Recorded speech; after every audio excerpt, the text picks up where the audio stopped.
Psikologi umum merupakan suatu keilmuan mengenai tingkah laku individu secara umum. Hal tersebut mencakup semua fase perkembangan psikologis manusia, serta mencakup segala tingkatan usia dan jenis kelamin. Dengan kata lain, psikologi umum mempelajari tingkah laku manusia secara luas. Menurut Immanuel Kant, ruang lingkup psikologi terbagi menjadi 3 bagian, yaitu kognisi, emosi, dan konasi. Kognisi yaitu hal yang berkaitan dengan pemahaman dan pemikiran individu. Emosi yaitu gejala jiwa yang menonjol dan bisa menimbulkan gejolak jiwa. Konasi yaitu hal yang berkaitan dengan kemauan, kehendak, atau keinginan individu. Psikologi meneliti dan mempelajari kegiatan-kegiatan psikis manusia yang tercermin dalam perilaku pada umumnya, yang dewasa, yang normal, dan yang berkultur. Psikologi umum mencoba mendefinisikan dan mengurai sesuatu hal yang sifatnya umum, misalnya mempelajari sifat dan kewajiban manusia orang dewasa, atau sekedar mengamati perilaku dan mempelajari orang yang mengalami abnormalitas dan gangguan jiwa. Tugas psikologi. Psikologi sebagai ilmu juga mempunyai tugas-tugas atau fungsi tertentu seperti ilmu-ilmu pada umumnya.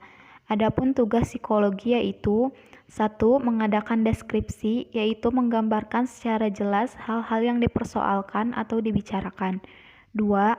Menerangkan, yaitu menerangkan tugas, keadaan, atau kondisi yang mendasari terjadi peristiwa tersebut.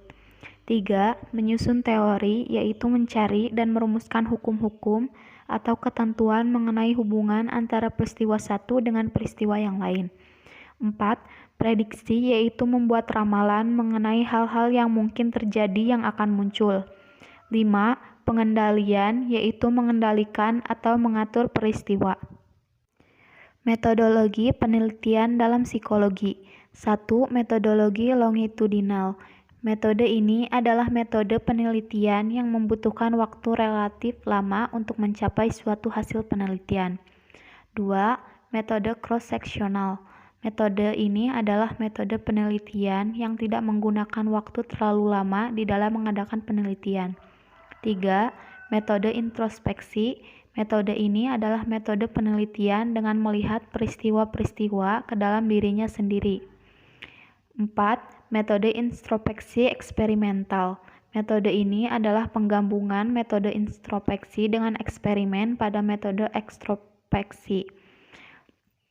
5. Metode kuesioner. Metode ini adalah metode yang menggunakan daftar pertanyaan atau pernyataan yang harus dijawab oleh subjek penelitian. 6. Metode interview. Metode ini adalah metode penelitian dengan menggunakan pertanyaan yang diberikan secara lisan. 7. Metode biografi. Metode ini menguraikan tentang kehidupan, sikap, atau sifat lain mengenai orang bersangkutan. 8. Metode analisis karya. Metode ini menggunakan analisis dari hasil karya. 9. Metode klinis. Metode ini timbul dalam lapangan klinik untuk mempelajari keadaan orang yang jiwanya terganggu. 10. Metode testing. Metode penelitian yang menggunakan soal yang telah distandarisasikan. Apa definisi dari emosi? Emosi merupakan reaksi penilaian negatif atau positif yang kompleks dari saraf terhadap sebuah rangsangan yang kemudian muncul dari luar dan dalam. Jadi, emosi merupakan reaksi yang menurut Paul Ekman terdapat 6 emosi dasar, yaitu marah, sedih, senang, terkejut, jijik, dan takut. Sehingga memang orang lain pun akan tahu seperti apa emosi diri kita. Faktor-faktor apa saja yang menyebabkan terjadinya emosi? Dilihat dari psikologi, emosi memiliki 3 aspek, yaitu afeksi, psikomotor atau perilaku, dan kognitif. Ketika emosi merujuk pada kognisi, terdapat persepsi. Jika persepsi antara individu ini berbeda, maka reaksinya pun akan berbeda. Pun terdapat faktor budaya kolektif dan budaya individualis. Jika individualis, emosi muncul karena dirinya sendiri, dapat meregulasi dirinya sendiri berbeda dengan kolektif emosi yang terkait dengan orang lain. Selain itu, terdapat pengaruh dari fisiologis atau biologisnya. Ada bagian otak amigdala berfungsi untuk mengendalikan emosi. Bagaimana proses terjadinya emosi? Proses emosi tidak terlepas dari kognisi dan sensasi panca indera. Jika ada rangsangan dari luar dan mendapatkan sebuah informasi, maka akan masuk ke kognisi yang akan dipersepsikan. Persepsi pada setiap orang akan berbeda, sehingga menimbulkan reaksi emosi yang berbeda pula. Selain itu, terdapat rangsangan dari dalam, misalnya kondisi hormon tertentu atau stimulus dari fisik. Rangsangan dari luar atau dalam, kemudian masuk ke panca indera terlebih dahulu, kemudian ditafsirkan dan direspons secara fisiologis maupun motorik. Bagaimana menciptakan regulasi emosi yang baik?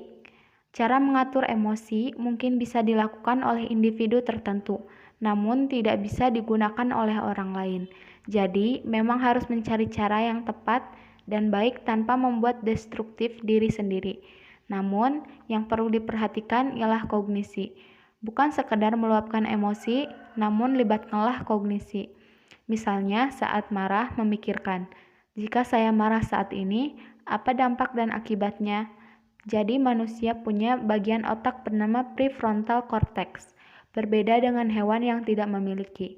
Maka dari itu, dalam meregulasi emosi, kita perlu mengaktifkan prefrontal cortex dan akal. Bagaimana untuk memiliki kecerdasan emosional bagi individu yang baik dan perbedaan terkait regulasi emosi dan kecerdasan emosi.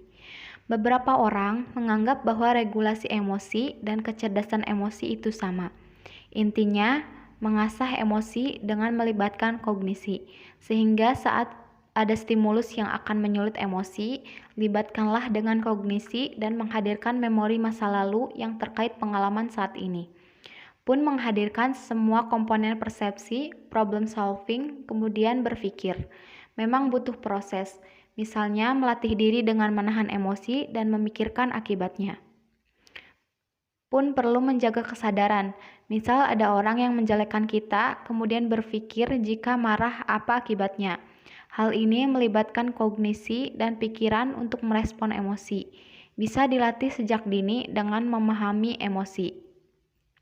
Jadi, ketika kita marah, jangan ditolak, tapi dipahami dan diperhatikan emosi.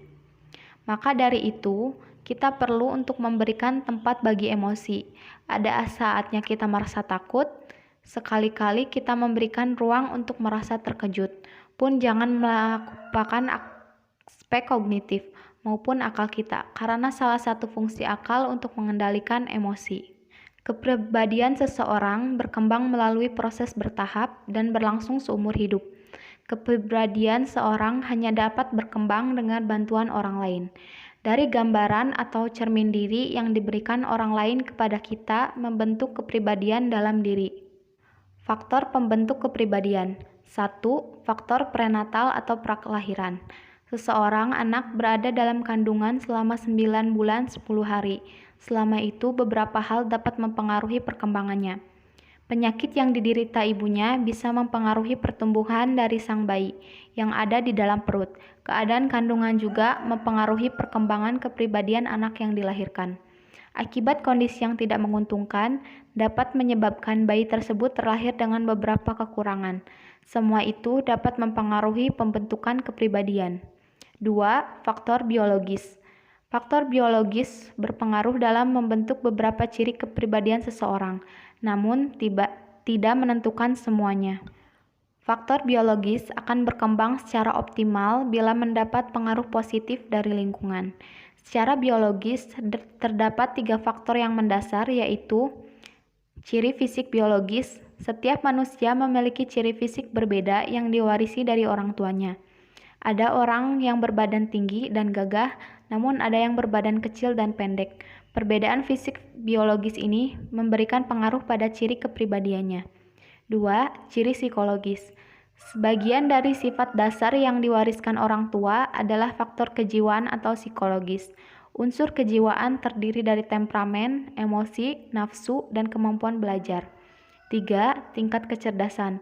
Salah satu bagian kepribadian yang diwarisi dari orang tua adalah kemampuan belajar atau tingkat kecerdasan. 3. Faktor geografis. Faktor geografis ini mampu membentuk kepribadian seseorang dalam hal ketekunan, ambisi, kejujuran, kriminalitas, dan kelainan. Faktor geografis erat kaitannya dengan lingkungan.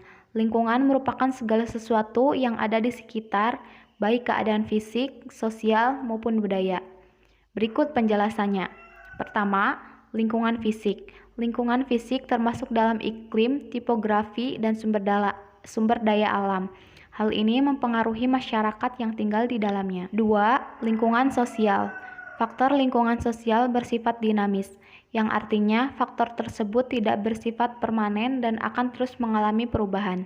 Unsur-unsur pembentuk lingkungan sosial adalah kebudayaan, pengalaman kelompok, pengalaman unik, sejarah, dan pengetahuan.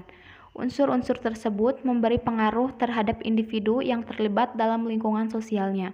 Hal seperti ini menyebabkan kepribadian yang muncul pada setiap individu juga berbeda-beda. Selain itu, dapat menyebabkan perbedaan cara yang dilakukan oleh setiap individu dalam membentuk kepribadian masing-masing.